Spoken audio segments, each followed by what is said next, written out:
gathered up all his books, his writings, his pens and stuff, and he walked out of the lecture. He went home, he gathered up a camel load of all of the notes that he had taken from Al-Dhuhli, and he sent it to Al-Dhuhli's home with a note saying to him that he would never narrate another hadith from the hadith of Al-Dhuhli in his Sahih. That was Imam Bukhari.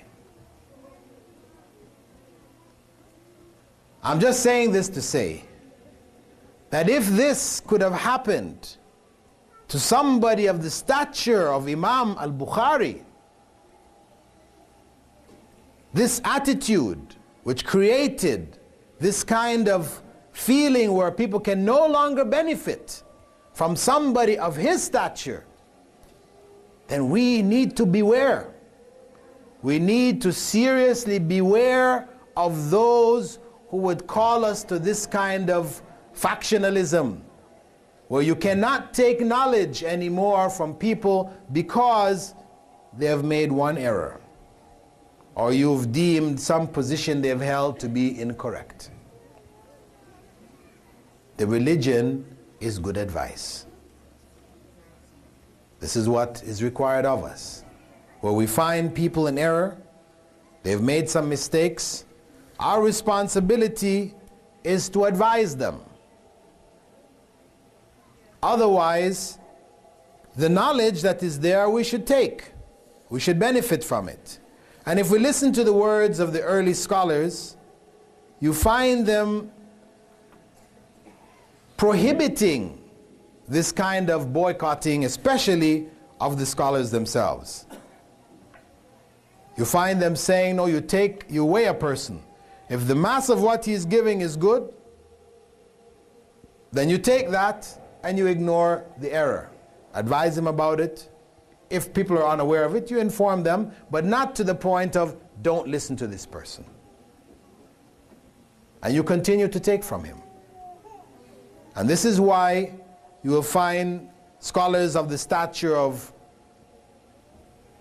Sheikh bin Baz and Sheikh Nasruddin al-Albani speaking well of the likes of Hassan al-Banna, Sayyid Qutb, even speaking positively of groups like the Jamaat Tabligh, etc. Because as Muslims, we should take what is good and avoid and leave what is harmful. We work together on what is good, and we advise each other where there is error and there is harm. This is the solution. The solution for our times to avoid the splitting, the continual splitting, is one, to avoid becoming card-carrying members of organizations that call to themselves and invite people to split off from others. And Sheikh Nasr, in this same lecture, which I've taken some statements out of, he said at the end of the lecture, he said at the end of it, as regards a group, I would not even say that the Salafis are from the saved sect. The Salafis themselves. And the person was talking to me said, what do you think? This was something shocking. Because people, what had happened is that the concept of Salafism, the concept of following the Quran and Sunnah according to the understanding of the Salaf, this was understood to be, this is the correct way, this is what we've identified. But what happened that you have groups of people who now call themselves Salafis, and they've now formed an organization, and Salafi now becomes a movement. Like Ahl Hadith became a movement in India, though it was really originally a methodology, not a movement.